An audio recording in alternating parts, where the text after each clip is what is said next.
Marcus Reed walked into the bustling airport, dragging his sleek carry-on behind him. He had taken countless flights before, but today was different. This trip was important. He had a big presentation in Los Angeles that could take his career to the next level. Dressed in a sharp navy blue suit, he exuded confidence. His first-class ticket was tucked neatly into his wallet, and he had checked in online the night before. Everything should have gone smoothly. As he approached the check-in counter, he smiled at the airline agent. "Good morning. I'm here to check in for my flight to Los Angeles." He slid his ID across the counter. The agent, a young woman with tired eyes, glanced at her screen. Her fingers tapped the keyboard, and then she frowned. "One moment," she said, her voice neutral. She clicked a few more times. The pause stretched longer than expected. Marcus shifted slightly, glancing at the long line forming behind him. He had checked in online, so why was there a problem? The woman's frown deepened, and she called over a supervisor, a middle-aged man with a stiff posture. He whispered something to her before turning to Marcus. "Sir, I'm sorry, but there seems to be an issue with your reservation." Marcus blinked. "An issue? What kind of issue?" The supervisor pursed his lips. "Unfortunately, your ticket is no longer valid. We won't be able to allow you on this flight." A flicker of confusion ran through Marcus. "What do you mean it's not valid? I booked this ticket weeks ago. I even confirmed my seat this morning." The man kept his expression blank. "I understand, sir, but there's nothing we can do. The flight is full." Marcus glanced around. Other passengers were still being checked in. A businessman in a gray suit handed over his passport and received his boarding pass without issue. A couple with a baby got their seats reassigned without trouble, but somehow Marcus, who had already secured his spot, was being told he couldn't board. "Wait a minute," Marcus said slowly, his voice calm but firm. "You're telling me my ticket is no longer valid, but I wasn't notified. And I see other people still being checked in." The supervisor nodded. "I can't discuss the details. You'll have to contact customer service." Marcus took a deep breath. He wasn't the type to jump to conclusions, but something felt off. He pulled out his phone and checked the airline's app. His ticket still showed as confirmed. He even refreshed it, but the seat remained assigned to him. "Can you at least tell me why my ticket is invalid?" he asked again. The supervisor hesitated, then shook his head. "I'm afraid I can't disclose that information." Marcus's stomach tightened. He had seen stories like this before. Passengers mysteriously bumped from flights, given vague excuses, and forced to rebook at their own expense. It usually happened to certain people more than others. He pulled up his phone camera and hit record. "Excuse me, sir," he said politely. "I just want to document this. Can you confirm that I had a valid ticket, and now I'm being denied boarding without an explanation?" The supervisor's face hardened. "I'm going to have to ask you to step aside." At that moment, Marcus noticed something else. Another agent quietly called up a standby passenger, a young man in a polo shirt. She smiled and handed him a boarding pass. Marcus had just been told the flight was full. He clenched his jaw but kept his voice steady. "So, the flight is full, but you have room for someone else." The supervisor didn't answer. Instead, he waved over security. Two uniformed officers approached, their expressions unreadable. "Sir, you need to move from the counter," one of them said. Marcus knew arguing wouldn't get him anywhere. He stepped aside, his mind racing. He wasn't just going to let this go. He had proof, and now he had questions.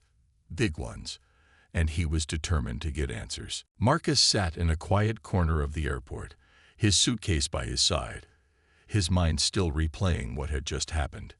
He had been denied boarding without a clear explanation, even though his ticket was valid.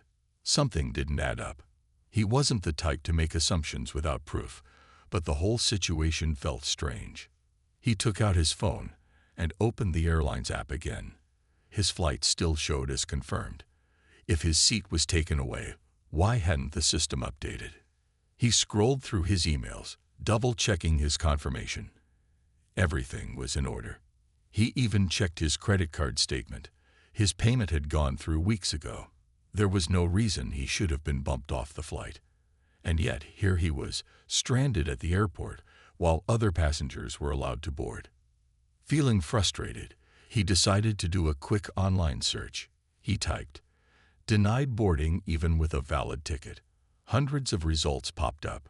Some were customer complaints, others were news articles about airlines overbooking flights. But as he scrolled further, a pattern started to emerge. Many of the complaints sounded eerily similar to his situation. Passengers, mostly black travelers, reported being removed from flights without explanation. Some were told their reservations had been lost, while others were suddenly marked as security risks. In almost every case, they were given vague answers and left stranded. Marcus's eyes narrowed. Could this be more than just bad luck? He clicked on a forum where travelers shared their experiences with airlines. A post from a man in Atlanta caught his attention. The man described how he had been denied boarding on 2 separate occasions by the same airline. The excuses were always different, but the result was the same. He missed his flights, had to rebook at a higher price, and never got a proper explanation. Marcus scrolled through the replies.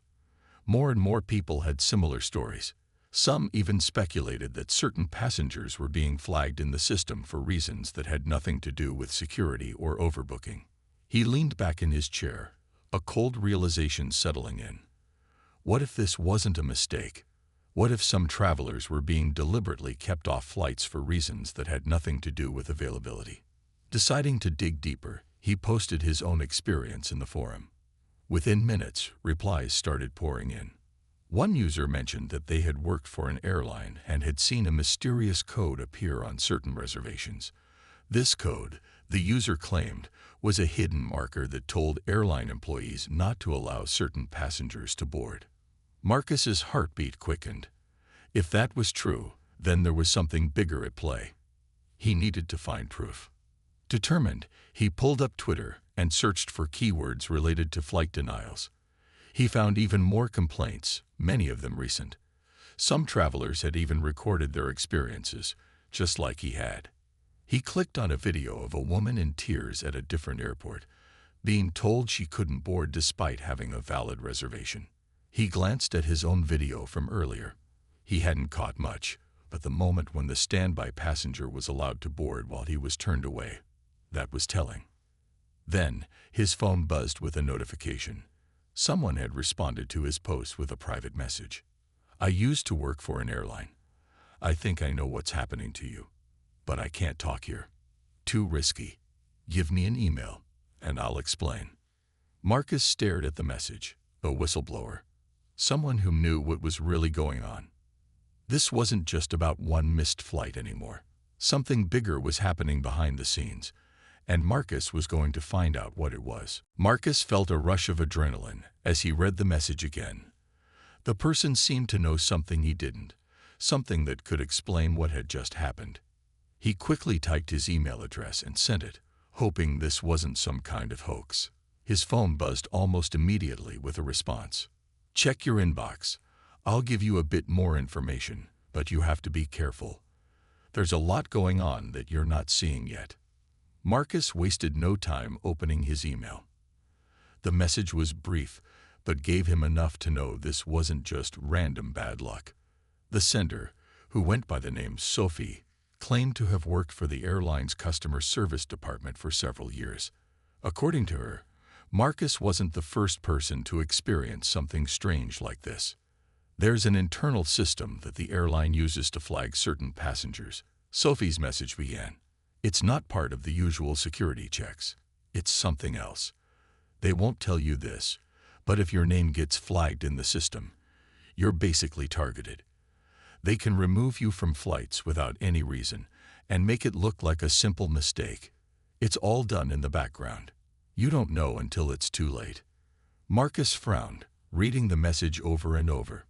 The idea of a hidden system that could single people out didn't sit well with him. His suspicion grew. What kind of system would single out passengers without a clear reason?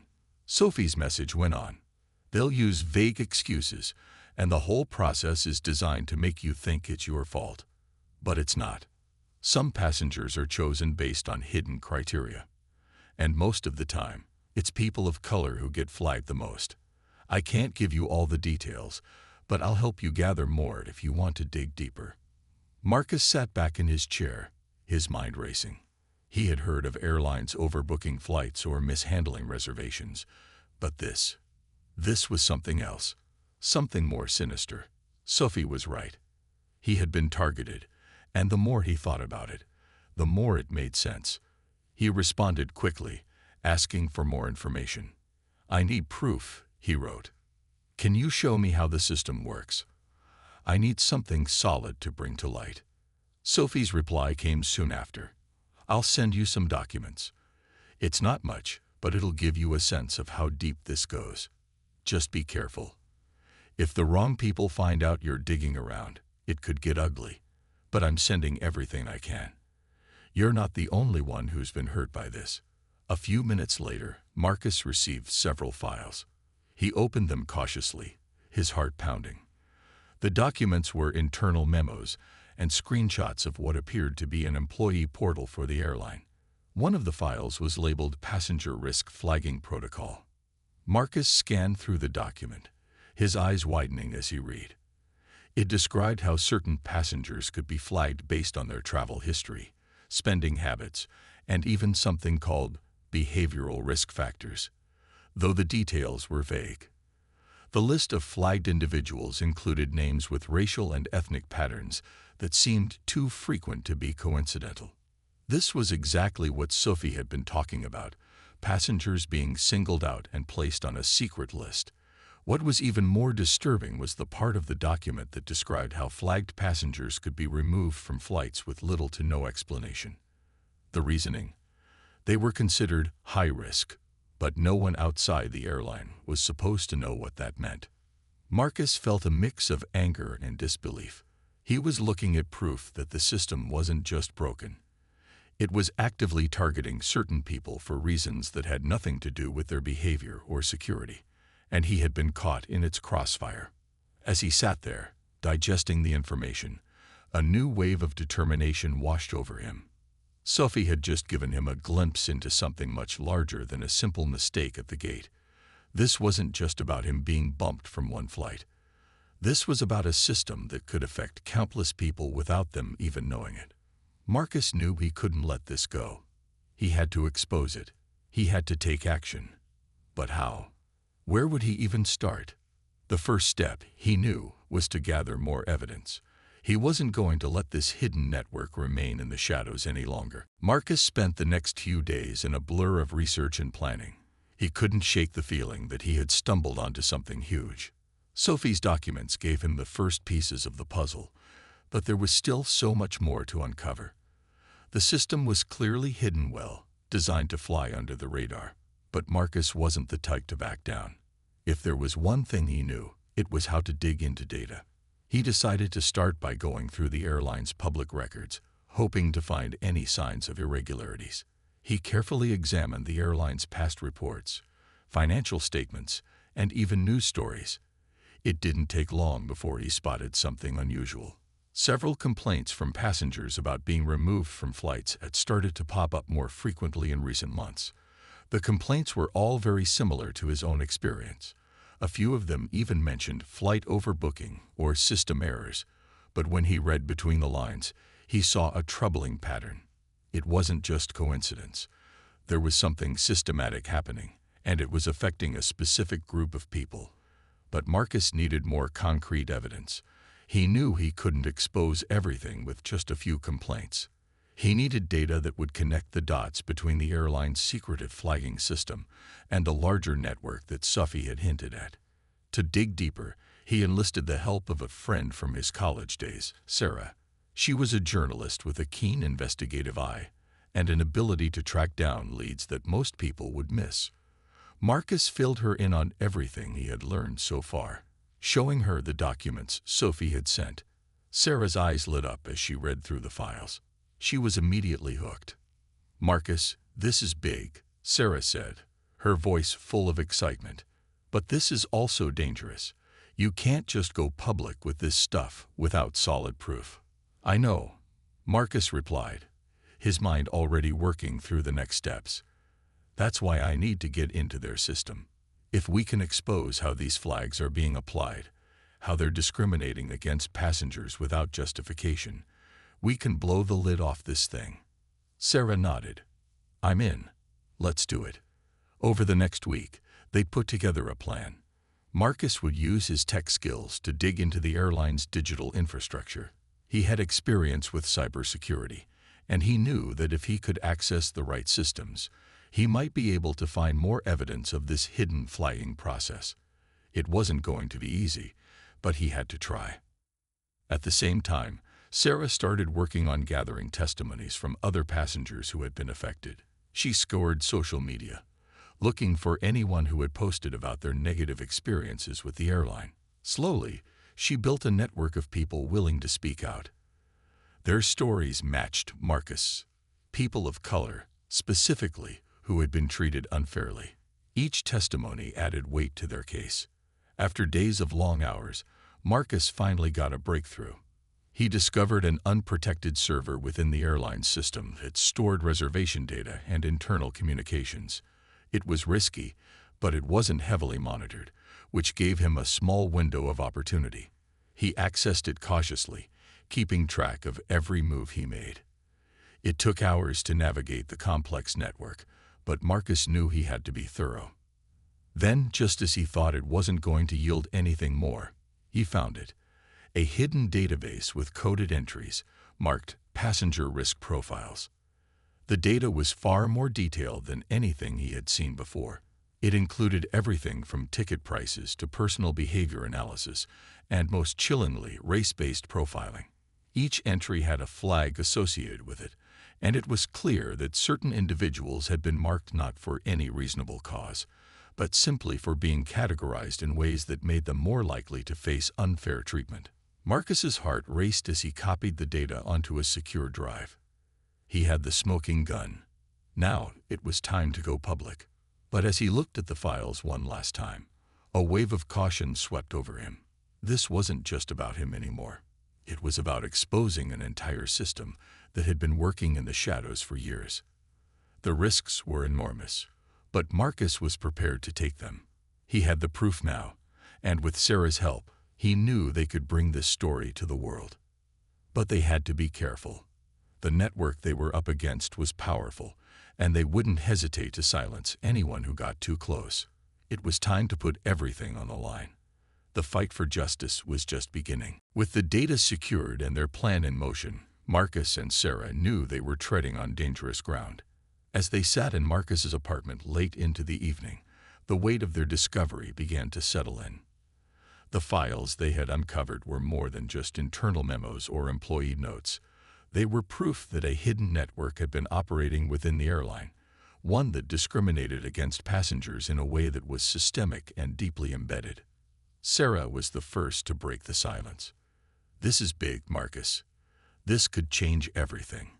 She looked over the data they had gathered, her fingers scrolling through the files with a mix of awe and disbelief. "But this is also risky. If we expose this now, it could ruin a lot of lives, both for us and the people who are part of this system. We need to be careful how we approach this." Marcus nodded. He had thought about the risks constantly over the past few days. The airline wasn't just a company. It was a massive corporation with resources, connections, and a lot to lose. If they came after Marcus and Sarah, they could make their lives incredibly difficult, or worse. But at the same time, the injustice of it all was too great to ignore. People had been wronged, and it was his responsibility to make sure those wrongs didn't go unnoticed. "I know," Marcus said, his voice steady but full of resolve. "But we can't let them get away with this. This isn't just about me or even us. It's about everyone who's been hurt by this hidden system." Together, they began to make their next move. Sarah worked on reaching out to her contacts in the media. She knew a few reporters who specialized in investigative journalism, And if anyone had the tools to bring this story into the light, it was them. She had already drafted a confidential tip to one of the top journalists at a well-known news outlet, carefully laying out the facts, without revealing too much too soon. She included a cryptic message about the passenger flagging system, along with a promise that she had the proof to back it up.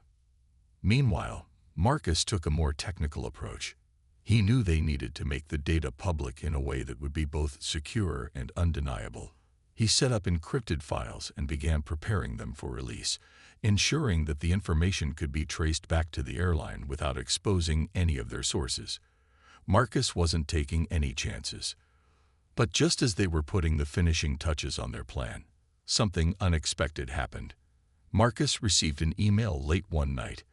It was from an anonymous source, with the subject line, "They know you're looking. Stay quiet."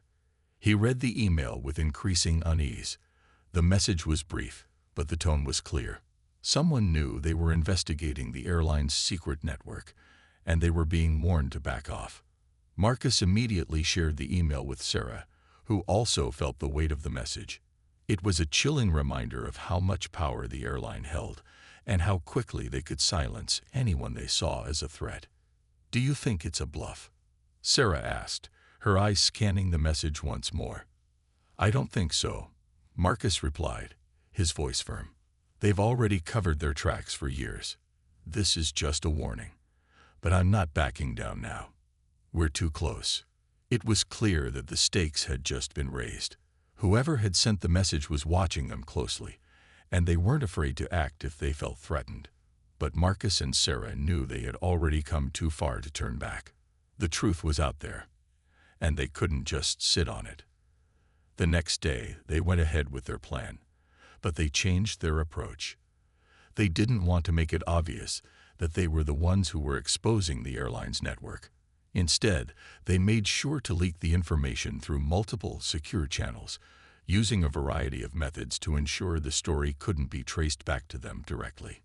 The evidence was undeniable, and if they were lucky, it would gain enough traction that the airline wouldn't be able to cover it up. Sarah sent the confidential tip to the journalist, and Marcus ensured that the files were uploaded to several anonymous platforms. They sat in silence, watching the clock tick down. They had done everything they could to protect themselves and the story. All they could do now was wait. Hours later, the first hint of success came. The story started to gain momentum on social media, with whistleblowers sharing their own experiences. The news outlets began picking it up. The tide had started to turn, and there was no going back now. Marcus felt a rush of both fear and excitement. This was it. The airline's secret network was on the verge of being exposed to the world. But as the story spread, Marcus couldn't shake the feeling that someone was watching them. The story was out. Marcus and Sarah sat in the dim glow of their computer screens, watching as the news spread like wildfire. Social media exploded with posts, hashtags, and people sharing their own stories of being wronged by the airline. The hashtag #FlightDenied was trending, and news outlets were picking up the pieces. It felt surreal. What had started as a single incident for Marcus had now turned into a full-scale investigation. But even as the media firestorm began to build, they both knew that they had to remain vigilant. The airline's response came swiftly, as expected. Within hours, a press release was issued, and the company tried to downplay the allegations, claiming they were the result of isolated mistakes and misunderstandings. They denied any systemic bias and assured the public that they would look into any issues. Marcus wasn't surprised by the statement. It was exactly what he had anticipated. A cover-up, designed to make the situation look less serious than it really was. They couldn't afford to let the public believe that something this deep was happening within their organization.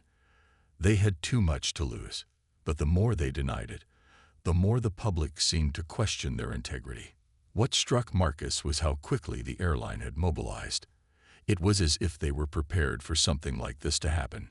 He had expected some resistance, but the sheer amount of effort they put into denying everything made him think they knew exactly what they were dealing with. They weren't just trying to avoid embarrassment. They were trying to protect something far bigger. Sarah noticed it too. "Look at this." She pointed to a news article that had just gone live. The headline read, "Airline responds to flight denial claims, urges passengers not to jump to conclusions." Beneath it was a quote from a top company executive.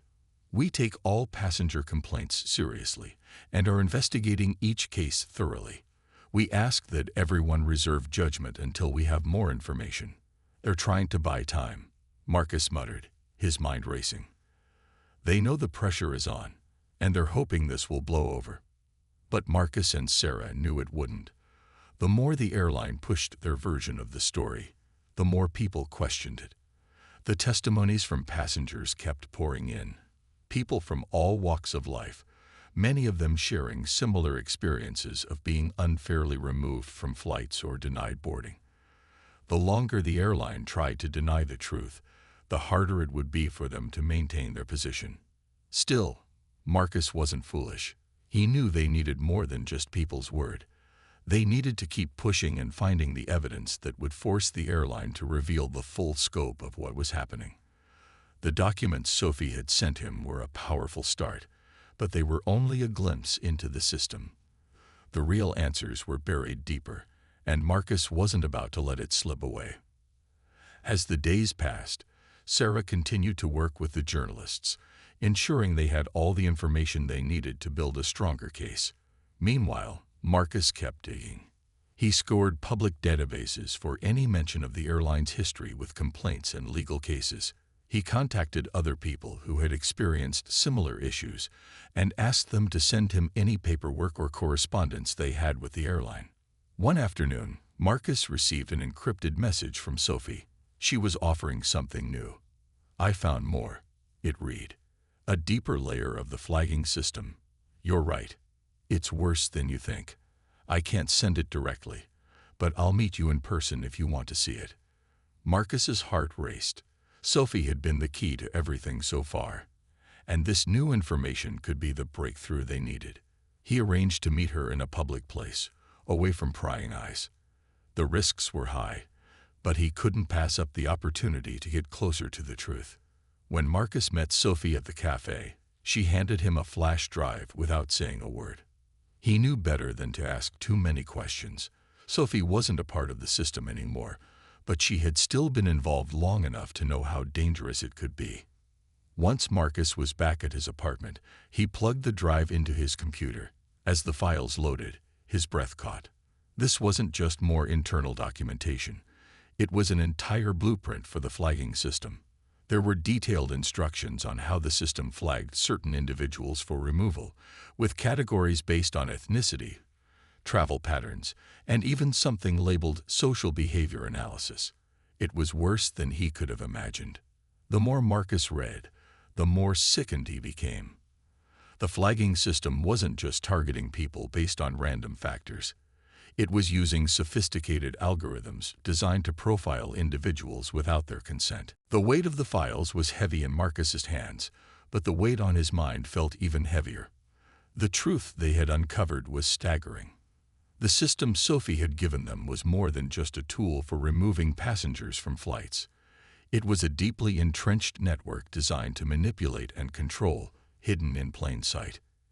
It was the kind of system that made the world seem a little darker, a little more uncertain.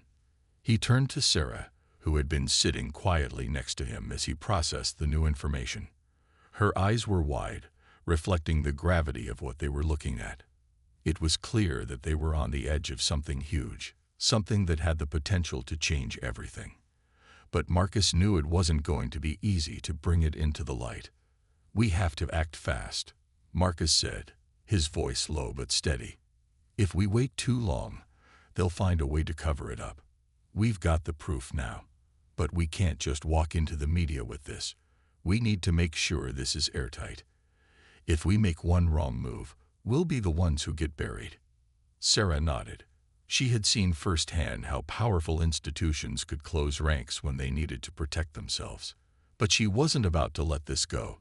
She had seen too many injustices in her career to ignore something as glaring as this. The plan was clear, but dangerous. They would need to take the next step. presenting the evidence to a trusted news outlet. But they had to be careful about which one they chose. With something this explosive, any wrong choice could end their investigation before it ever started. They needed to find a journalist who wouldn't be swayed by corporate pressure, someone who would protect the story no matter the cost. Sarah began contacting the journalists she knew, reaching out to those with the skills and integrity to handle this kind of story. She spoke to one, a seasoned reporter named Tom, who had earned a reputation for investigating major scandals. Tom was skeptical at first, but once Sarah explained the details and mentioned the files they had, he agreed to meet them in person. The meeting was set for the following day. They chose a quiet, out-of-the-way diner, one where no one would be looking for them. Marcus arrived early, his nerves on edge. He couldn't afford to be careless, especially not now. The stakes had never been higher. When Tom arrived, he was cautious, but also intrigued. After a few minutes of small talk, Sarah slid a folder across the table. Tom opened it slowly, scanning through the files. His eyes flicked up to meet theirs after a long silence. "This is massive," Tom said quietly, the weight of the files sinking in. "You've got a direct line to something no one's even suspected. But this is dangerous. You know that, right?" Marcus nodded. "We do. But it's not just about us. This is about every person who's been unfairly targeted. They need to know the truth." Tom leaned back in his chair, looking at the files again. "I can't promise anything. But if this checks out, it'll change everything. The kind of attention this is going to attract, well, it could get ugly. But it's a story that needs to be told." It was a turning point. With Tom's help, they now had the means to take the story public. But Marcus wasn't naive. He knew the pressure that would come, not just from the airline, but from other powerful forces. Exposing something this big could set off a chain of events they couldn't predict. As they left the diner, Marcus's phone buzzed. It was a message from Sophie. "They know. You're being watched. Be careful. They won't stop until they silence you." Marcus stopped in his tracks, the blood draining from his face. Sophie had warned them, but now it felt like the danger was right in front of him. He showed Sarah the message, and both of them knew that the fight was far from over. It was clear now. The airline was prepared to do whatever it took to keep the truth hidden. They had already tried to discredit the claims and delay any real investigation. But this was a whole new level of retaliation. The hidden network they had uncovered wasn't just about business. It was about power, control, and a dark history that stretched far beyond anything Marcus had anticipated. They weren't just fighting for justice anymore. They were fighting against an entire system that would stop at nothing to protect itself. But Marcus wasn't going to back down. He couldn't. The truth was on their side, and no matter what it took, he would make sure the world knew it. "Let's do this," he said, his voice resolute. No turning back now. With everything in place, they could feel the pressure building. They had to move quickly before the system caught up with them. The next step was clear: bring the truth to the world. And they weren't about to let anyone stop them. The day had arrived. Marcus and Sarah felt the weight of everything they had worked for pressing down on them. The files were ready, the media was in place, and all they needed now was to expose the truth. But as they prepared for the final push, the tension between caution and urgency was unbearable. They knew they were walking into dangerous territory, but they had come too far to turn back. The stakes were higher than ever, and the airline's system of secrecy had been hiding behind the scenes for too long. As Sarah made final contact with Tom, the journalist, Marcus sat quietly, going over the details of their plan one last time. Their strategy was simple but effective. Once the story broke, it had to spread quickly and get as many eyes on it as possible. Social media was their best ally. If they could get people talking, the pressure on the airline would be immense. But Marcus also knew that getting people to believe in the story was going to be a challenge. The company had already tried to downplay the situation, so the world would need undeniable proof. At exactly noon, Tom made the call. The moment of truth had arrived. The story was ready for release, and all Marcus and Sarah could do now was wait. Tom assured them that he would publish the details in a way that would guarantee maximum impact, but he also warned that the airline would strike back. They would use all the power at their disposal to control the narrative, to destroy any credibility the story had. The battle wasn't going to be over with just the release. This would be the start of a long fight for justice. The minutes felt like hours. As the news went live, Marcus and Sarah watched as their phones buzzed with notifications. The hashtag #FlightDenied had exploded on social media, trending worldwide. The story was everywhere, from small blogs to major news outlets.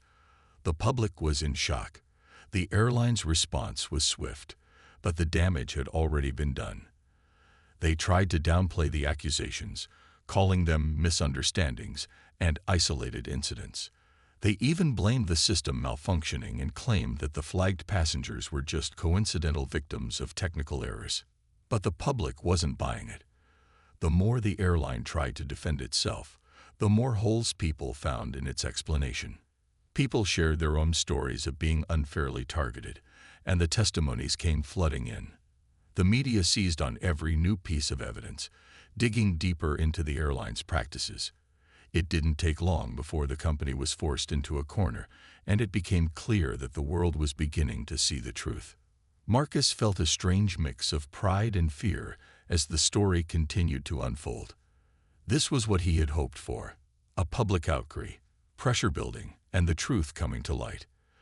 But he also knew that this was just the beginning. The system they had uncovered was massive, and the airline was powerful. There were likely many people who would do whatever it took to protect it. As the days passed, the media coverage intensified. Investigative reports began to surface, detailing how the flagging system was far more widespread than anyone had realized. The system wasn't limited to just one airline. It was part of a larger pattern that extended to other industries. The entire travel sector had been complicit, knowingly or unknowingly, in using hidden algorithms and profiling systems that targeted people based on race, travel patterns, and social status. It was becoming clear that this wasn't just a few bad apples. It was a deeply ingrained problem that spanned far beyond just one company. Tom's reporting had blown the lid off a global issue. More sources came forward, and soon, the story expanded to include whistleblowers from inside the company. The pressure was mounting, and Marcus and Sarah knew they had done something monumental. But as the walls around the airline began to crumble, they also realized that they had painted a target on their backs. The threats started rolling in. Anonymous messages, phone calls, and even strange people showing up near their homes. They knew they were being watched, but they didn't back down. If anything, it only fueled their determination. They couldn't let fear stop them now. They had exposed the truth, and the world deserved to know it. They weren't just fighting for justice anymore. They were fighting to make sure this kind of thing would never happen again. Then, just as the story reached its peak, the company finally conceded. After weeks of denials and pushing back, the airline was forced to publicly admit to its mistakes. They promised to overhaul the flagging system and make reparations to the people who had been unfairly targeted. It wasn't enough to undo the damage that had been done, but it was a step in the right direction. For Marcus and Sarah, the victory felt bittersweet.